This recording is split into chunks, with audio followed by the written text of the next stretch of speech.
Hello बच्चों, पिछले lecture में हमने विद्युत क्षेत्र और विद्युत क्षेत्र की तीव्रता के बारे में पढ़ा। तब हमने ये सूत्र भी याद रहना चाहिए कि विद्युत क्षेत्र की तीव्रता का सूत्र होता है 1/4πε0 Q/r²। इसके ऊपर डिपेंड करता है, ये हमने पिछले लेक्चर में पढ़ा था। ठीक है, आज हमारे लिए जो नया टॉपिक है वो क्या है, वो देखो उसका नाम है विद्युत द्विध्रुव। क्या नाम है? विद्युत द्विध्रुव। ठीक है, और मैंने ये भी कहा था कि आप जब मैं ये लिखता हूं तब स्क्रीनशॉट ले लिया करो, ठीक है ना, ताकि नोट्स में हेल्प हो जाए। और बाकी जो मेन नोट्स हैं वो आपको मैं पीडीएफ के अकॉर्डिंग भेज दिया करूंगा। ठीक है, तो सबसे पहला टॉपिक हमारे पास है विद्युत द्विध्रुव। उसमें क्या है, कहता कि परिभाषा साथ में बोलूंगा, ध्यान से सुन लेना। कहता कि जब दो समान परिमाण, मतलब दोनों का वैल्यू Q एंड Q, विपरीत प्रकृति, एक प्लस का एक माइनस का, जब दो समान परिमाण और विपरीत प्रकृति के आवेश एक दूसरे से अल्प दूरी, कौन सी दूरी है? अल्प दूरी पर रखे हों, तो उस कंडीशन में बना युग्म जो होगा, इस युग्म को क्या कहते हैं? अपने विद्युत द्विध्रुव बोलते हैं। विद्युत द्विध्रुव।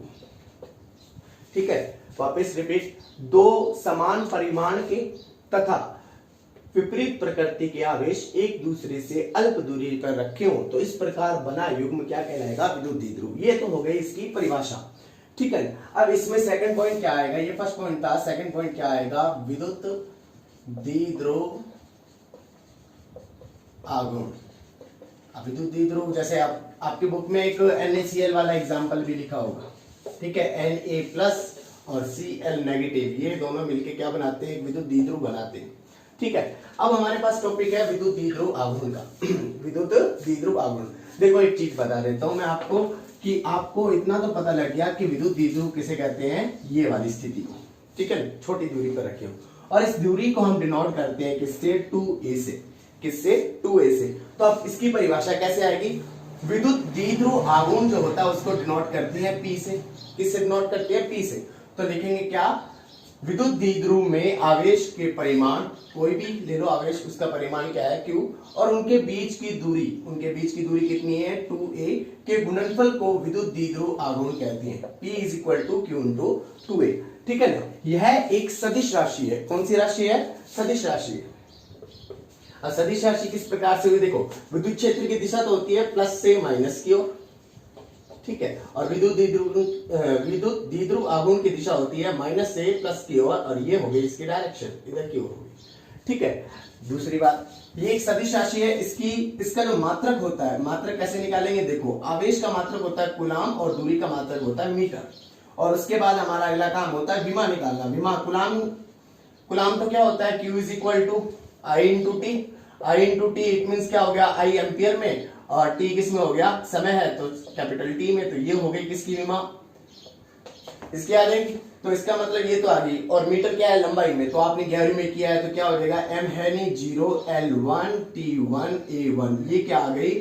विद्युत द्विध्रुव आघूर्ण की विमा आ गई। इसका स्क्रीनशॉट ले लो आप, ये आपके काम की चीज है। ठीक है, और इसका उपयोग इसी के आगे आने वाले टॉपिक में होगा। ये हमारे पास विद्युत द्विध्रुव आघूर्ण था। अब हम इसके आगे बात कैसे करेंगे? हमारे को ये क्वेश्चन आएगा जो कि बड़ा क्वेश्चन बन के आएगा। किसी विद्युत द्विध्रुव के कारण अक्ष पर, अक्ष मतलब ये, और निरक्ष पर मतलब ये, अक्ष पर स्थित या निरक्ष पर स्थित किसी भी बिंदु पर विद्युत क्षेत्र का मान ज्ञात करना है। ठीक है, ये बड़े क्वेश्चन के टाइप से आता है। अब आएगा कैसे? तो मैं आज आपको अक्ष वाला करवाऊंगा, नेक्स्ट लेक्चर में निरक्ष वाला करवाऊंगा, और उसका एक टॉपिक रहेगा। अब ये लगभग एंड होने को है फर्स्ट चैप्टर, और फिर उसके बाद अपने न्यूमेरिकल कर लेंगे। तो हमारा फर्स्ट इसमें कौन सा पॉइंट आएगा? हमारा आएगा फर्स्ट पॉइंट, विद्युत द्विध्रुव के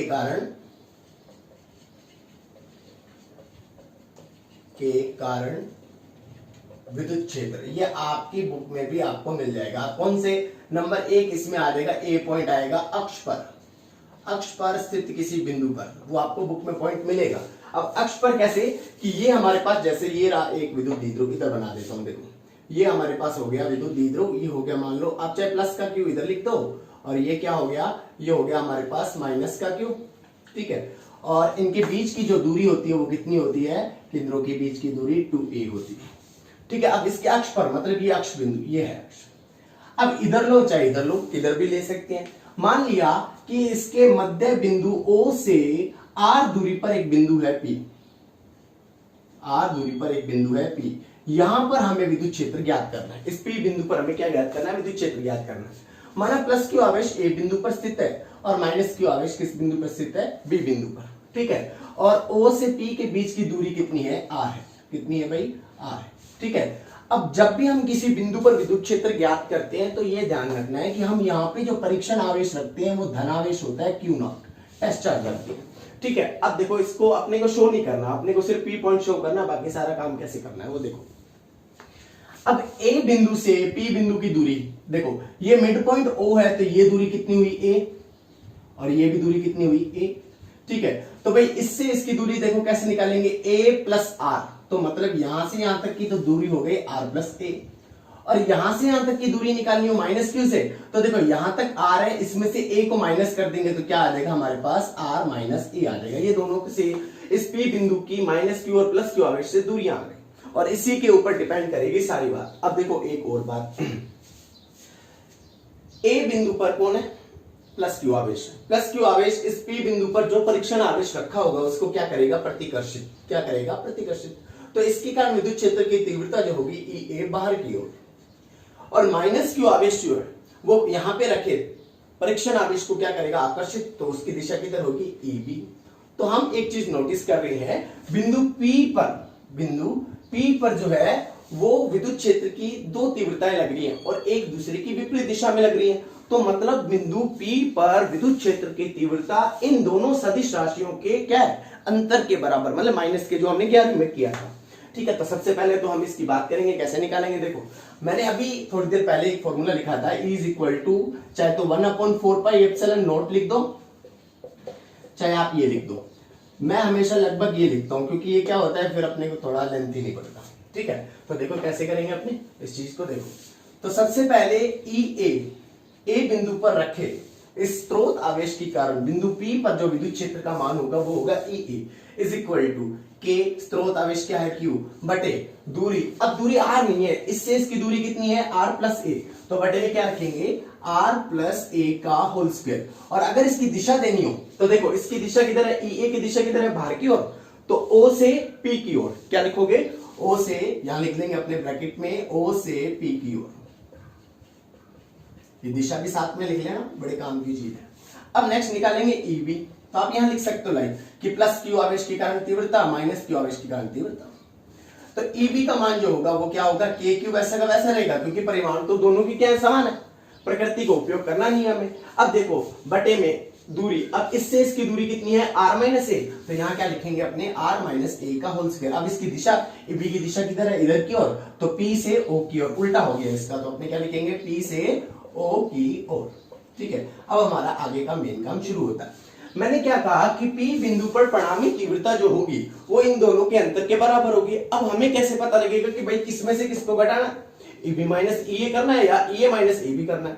तो वो चीज हमें ये यहां से पता लगेगी। देखो हमें पता है कि अगर हर छोटा होता है तो ये राशि क्या होगी? बड़ी। अब R प्लस A बड़ा है, किससे बड़ा है? R माइनस A से, तो R प्लस A बड़ा है तो EA छोटा होगा, R माइनस A छोटा है तो EB क्या होगा? बड़ा होगा। तो हम लिखेंगे कि चूंकि EB क्या है? EA से क्या है? बड़ा है, तो इसलिए परिणामी तीव्रता जो अक्ष पर होगी, यहां पे आप E और यहां लिख सकते हो अक्ष पर, तो क्या होगी? EB minus EA। अब अपने वैल्यू रख देंगे, तो मैं साथ में ले रहा हूं पैरेलल क्योंकि जगह कम है, तो आप इसके नीचे स्टेप लिखना है, ठीक है। तो EB का वैल्यू देखो, इसमें K की और इसमें K की कॉमन आ सकता है, तो K की तो आ गया कॉमन, इधर क्या बच गया? 1/, पहले EB रखना है तो R माइनस A वाला रखो, R माइनस A का होल स्क्वायर, फिर माइनस 1/R प्लस A का होल स्क्वायर आ जाएगा, ठीक है। अब देखो आगे का काम हम लघुत्तम विधि का उपयोग करेंगे और बहुत आसान सी चीज है, जल्दी से हो जाएगा। आप देखना, E अक्ष पर, KQ तो क्या है? बाहर है, ब्रैकेट में लघुत्तम में क्या आ गया? R माइनस A का होल स्क्वायर और R प्लस A का होल स्क्वायर। अब R माइनस A से R माइनस A कैंसिल हो गया, बच क्या गया? R प्लस A का होल स्क्वायर ऊपर बच गया, फिर क्या चिन्ह है? माइनस का, माइनस लगा दिया। R प्लस A से R प्लस A का होल स्क्वायर कैंसिल, बचा कौन सा? ये वाला, तो इधर लिख देंगे R माइनस A का होल स्क्वायर। ठीक है। अब देखो आगे क्या आया, ई अक्ष पर अपने ज्ञात करें तो क्या आ जाएगा, देखो K Q is equal to, ये अपॉन में तो क्या हो गया, देखो R square minus A square का होल स्क्वायर हो गया। ये रूल होता है, मैथमेटिक्स रूल होते हैं और उसके अकॉर्डिंग मैंने यूज कर लिया। ये हमें पता है ए प्लस बी का होल स्क्वायर कैसे ओपन करते हैं, ए का स्क्वायर बी का स्क्वायर प्लस 2RA, ठीक है। और यहाँ पे A square plus B square minus 2RA, लेकिन माइनस बाहर गुणा हो जाएगा डायरेक्ट, तो क्या हो जाएगा minus R square minus A square plus 2RA हो गया। ठीक है, तो हम यहाँ नोटिस कर रहे हैं ये कैंसिल हो जाएंगे, ऊपर 2RA और 2RA कितना हो जाएगा 4RA। तो ई अक्ष पर जो हमें प्राप्त होगा वो क्या होगा, देखो के क्यू ब्रैकेट में ऊपर आ गया 4RA बटे R square minus A square का होल स्क्वायर और ब्रैकेट क्लोज। ठीक है, पहले इसका स्क्रीनशॉट ले लो आप, ताकि फिर मैं आगे वाला स्टेप कर सकूं। अब तो बहुत आसान सी चीज, माइनर सी चीज रह गई है, और स्क्रीनशॉट ले लो आप। नेक्स्ट लिखूं मैं, कर दूं शुरू। देखो इधर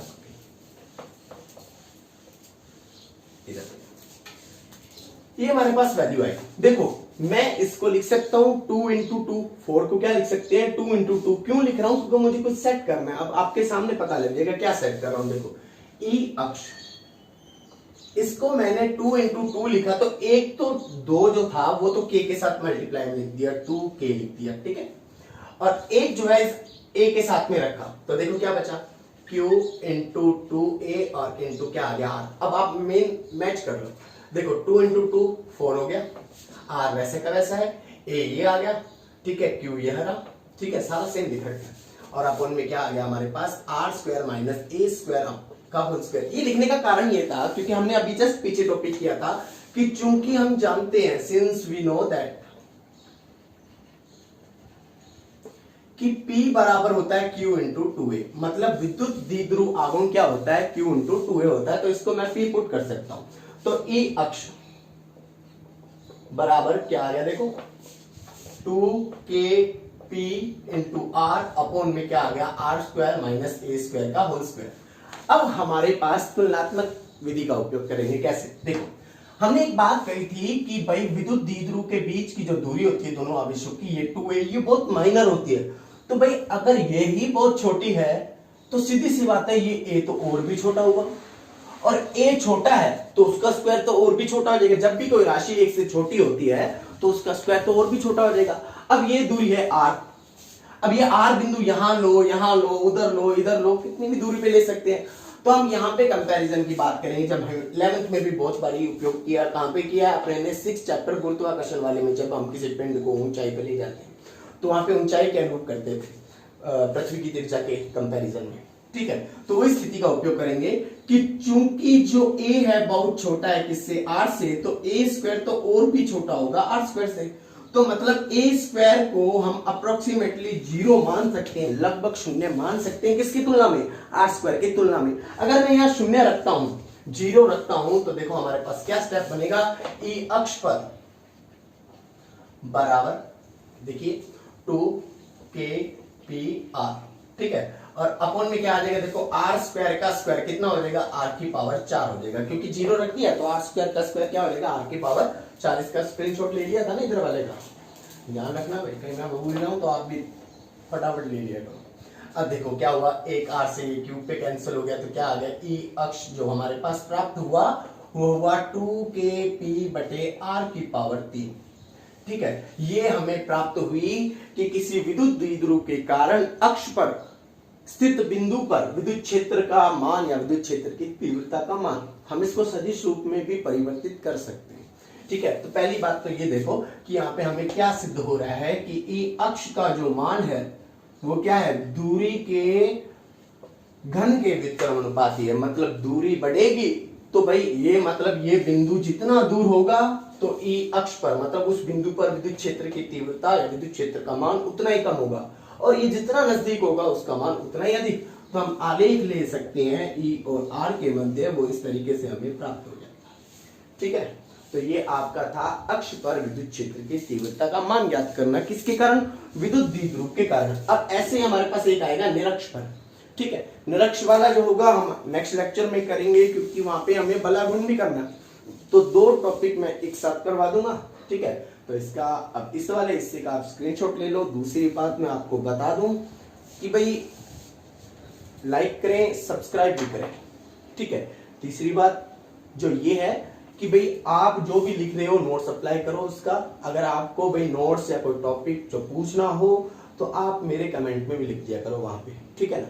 तो फिर मैं आपको उसका आंसर दे दिया करूंगा, या फिर नेक्स्ट लेक्चर जो होगा उसमें जो क्वेश्चन आपको यहाँ पे भी जो समझ नहीं आया तो उसको अपने नेक्स्ट लेक्चर में रिपीट कर देंगे, ठीक है ना।